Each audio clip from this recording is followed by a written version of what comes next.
ye dangana kuma taara se somɔgɔw ma somɔgɔw nana ka n'a sɔrɔ vraiment dɔw yɛrɛ ko k'u ɲɛ bɛ su dɔ fogoni na ji sanfɛ Bako Jikɔrɔ ni ACI la ɲakila u taara sama k'a labɔ a ma ɲɛ min kɔ vraiment Ala jɔn a taara kɛ Worokiya ye Worokiya yɛrɛ bɛ baara kɛ mairie Amudalayi mairie de la muso do min bɛ maraju camanba kɛ wa muso do fana min ye baara camanba kɛ mairiw la mɔgɔ dɔnnenba fana kun don o fana taara ye nin ko kɛcogo la ɲakila an ye ɲininkali caman kɛ a ko kan a ye ɲininkali caman kɛ a ko kan yala mɔgɔ jumɛn de kɛra ni sababu ye yala ko dɔw kɛra wa yala a yɛrɛ de nɔ do wa c'est à dire vraiment an ye ɲininkali caman kɛ o de kama an ka nin ɲininkali kɔnɔna la an y'a fɔ yala u tigiw yɛrɛ de y'u yɛrɛ fa wa ou bien maa dɔ de kɛra ninnu sababu ye tiɲɛna pour le moment enquêtes bɛ ka continuer an ye kuma caman sɔrɔ ninnu ko ninnu kan mais ni banni kɛra an bɛ an yɛrɛ minɛ kuma dɔw la fɔlɔ yana an b'an da don o kow la don nata ninnu na an n'an da don sabula a ko u bɛ ka a ko ɲɛɲini polisisow la fɔlɔ foyi kɔni ma ye fɔlɔ min b'a yira k'a fɔ ko degun taara ye Worokiya kan n'o o ye an yɛrɛ balimamuso ye n'i ma fila a tɔgɔ la ɲakila a tɔgɔ ye o de dɛ est-ce que e y'a lajɛ ka ɲɛ sabula ni kuma cari da kɔnɔ i bɛ se ka don fili kɔnɔ dɔɔni ɲakila a tɔgɔ de ye Worokiya jamu ye Bagayogo wa n m'a dɔn n bɛna lajɛ i bɛ o hakɛto ɲini k'i fɛ sabula maaba don mairie baarakɛla don donc effectivement a tɔgɔ ye Worokiya awɔ Worokiya Bagayogo ɲakila a furulen don vraiment Ala ka hinɛ la a furulen don a ka mobili taara ye Bada la Arafu Kati de fana tun b'a bolo Arafu Kati Noir donc i tɛ se k'o ko kɛ k'a fɔ ko mɔgɔ min don i n'a fɔ ko degun bɛ a kan denw camanba fana bɛ Worokiya Bagayogo fana bolo olu tɛ kelen ye dɛ i bɛ sɔrɔ dɔw bɛ yen nɔ matériellement je fɛ ka diɲɛ fɛn bɛɛ b'u bolo dɛ awɔ fɛn fitinin dɔ dɔrɔn o bɛ se k'u awɔ dɔw kunkolo tɛ se ka fɛn caman kun awɔ effectivement sinon ko denw bɛ a bolo cɛ bɛ a bolo sabula an ka élu fana don vraiment a b'an ka mairie fana kɔnɔna la donc n'i y'a jateminɛ k'a fɔ mɔgɔ don mɔgɔ min bɛ mɔgɔw dalajɛ ɲɔgɔn kan vraiment mais i ye min fɔ o fana bɛ a la mais enquête dilen don ka kow sɛgɛsɛgɛ o dilen don ka di 5e 15e arrondissement ma n'o ye Musée Bayi ye le Compole Musée Bayi n bɛ foli d'a ma nin wagati nin na donc ale yɛrɛ wulilen don a bɛ ka nin ko nin a bɛ k'a fɛsɛfɛsɛ mais pour le moment foyi ma ye fɔlɔ min bɛ se ka a tigɛ mɔgɔw bolo k'a fɔ ko Worokiya nin de kɛra a sababu ye o ma ye fɔlɔ pour le moment a ma ye fɔlɔ k'a fɔ yala degun dɔw bɛ sɔrɔ a la wa ou bien yala maa dɔ bɛ se ka kɛ nin sababu ye wa tiɲɛ yɛrɛ la olu sira ninnu si ma sɔrɔ parce que bi anw yɛrɛ wulila ka taa ka ɲinini caman kɛ a kan vraiment an ma nin sira in si sɔrɔ a ko la donc nin ko in a kɛlen don i b'a fɔ ko mystère ko dɔ de don vraiment an ma o faamu mais nin wagati nin kɔni na ɲininiw bɛ ka kɛ Worokiya ta la ayiwa n'an bɔra Worokiya ta la o kɛra Bako Jikɔrɔ ni ACI la mais min kɛra 3e point na ni o bɛ tali kɛ cɛ dɔ fana kan ni ale ye Sulemani Berete ye chauffeur don ale logelen don Fajigi la ale kɔni ta taara ye k'a fɔ ko a ye a yɛrɛ de faga o de taara ye kuma ninnu ni fɛnw kɔnɔna la ani fana anw ye ɲinini minnu kɛ ka dan yɔrɔ min na n b'o de fɔ an ye kunnafoni minnu sɔrɔ olu de don ko maa dɔw taara ka taa a lajɛ est-ce que ko k'a ye k'a fɔ tiɲɛ yɛrɛ la ko a kɛra a yɛrɛ de sata ye mais an tilala k'a kɔrɔmuso fana o fana kumana bɔlɔlɔ sanfɛ k'a jira k'a fɔ ko maa min don muso tun tɛ a bolo mais a tun bɛ fo san 45 ɲɔgɔnna san 45 ɲɔgɔnna la muso tun t'a bolo den tun tɛ a bolo ɲakila ko chauffeur tun don vraiment a tun bɛ Fajigi la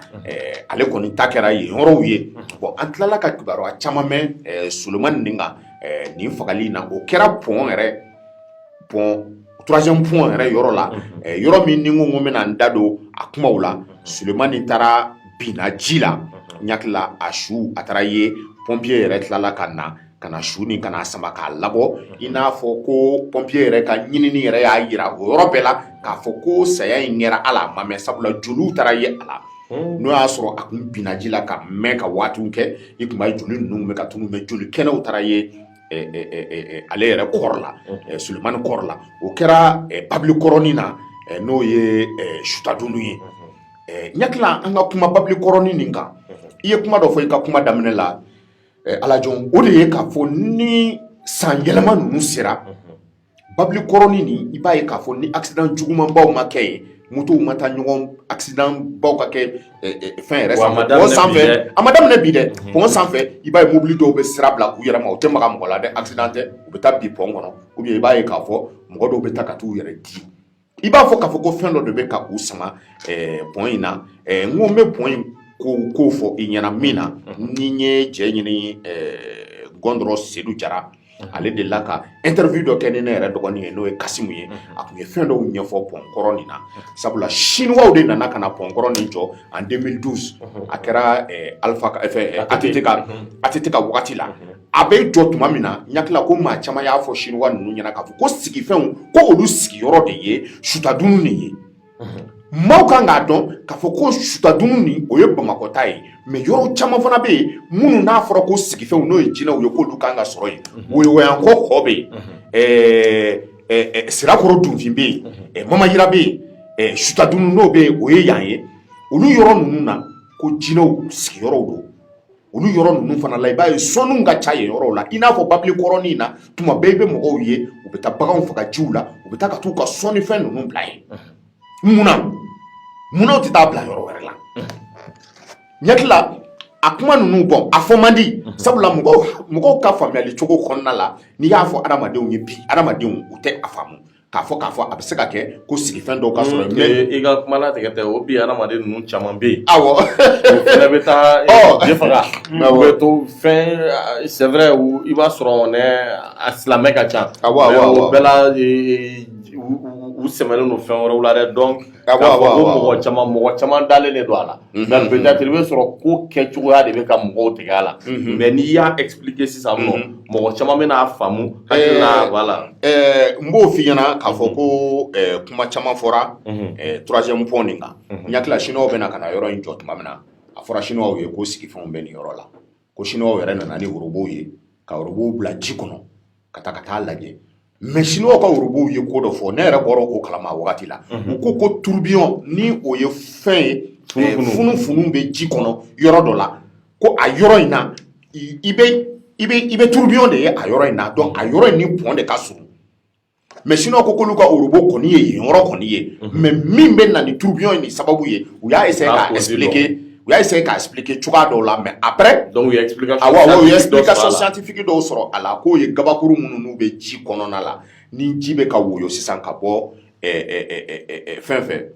ka bɔ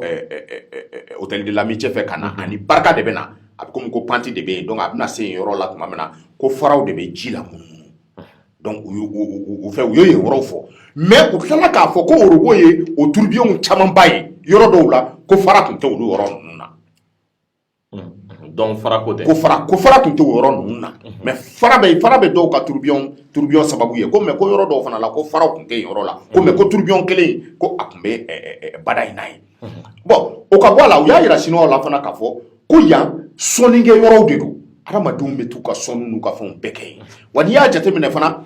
fagali o fagali n'a bɛ kɛ pont sanfɛ fagali 5 kɛra minnu taara ka t'u yɛrɛ di yɔrɔ nin na ko yala mun de bɛ yɔrɔ in na o de kama n ko Gondɔrɔ Seydou Jara a ye fɛn dɔ fɔ ko jinɛ dɔ bɛ yen vraiment an bɛ se k'an da don a kuma la sabula a fɔra ne m'a fɔ tiɲɛ don wa ne m'a fɔ fana k'a fɔra an ɲɛna ko mais ko jinɛ nin k'a kun tɔgɔ ye ko Samawurusi ko bɛɛ lajɛlen b'a dɔn k'a sigilen bɛ babili kɔrɔnin de la ko ale de tanyana ko a den dɔ de bɛ yen ko o de tɔgɔ ye ko Alhayiru Kariru ko o de sigira Samawurusi nɔ la ye ko o ko pont nin jɔlen ko saraka minnu n'olu tun bɛ taa bɔ pont kɔnɔ o tun ka ca ko dɔ bɔra ale ka saraka sɔrɔda la ayiwa k'ale na o sara adamadenw na mais depuis an ni pont ka jɔ babili kɔrɔnin bɛ kuma ye yɛlɛ ko kuma ye dɛ mais bon kuma fɔlenw don vraiment minnu an b'a lakale k'a fɔ ko dɔnnikɛlaw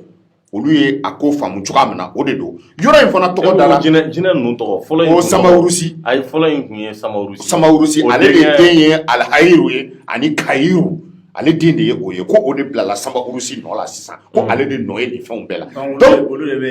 de bɛ yen donc peut-être que l'assassin a été identifié il ne reste plus qu'à la police malienne d'aller maintenant chercher Alhayiru Kayiru est-ce qu'il y a la cause vraiment des suicides est-ce qu'il y a pas mais kuma de do an ye min ta ka bɔ ne yɛrɛ dɔgɔnin n'o o ye Kasim radio Kiledu a ye Gondɔrɔn Seydou Jara a ye a ɲininka ɲakila a ye kuma caman fɔ mais n'an ko k'an bɛna an da don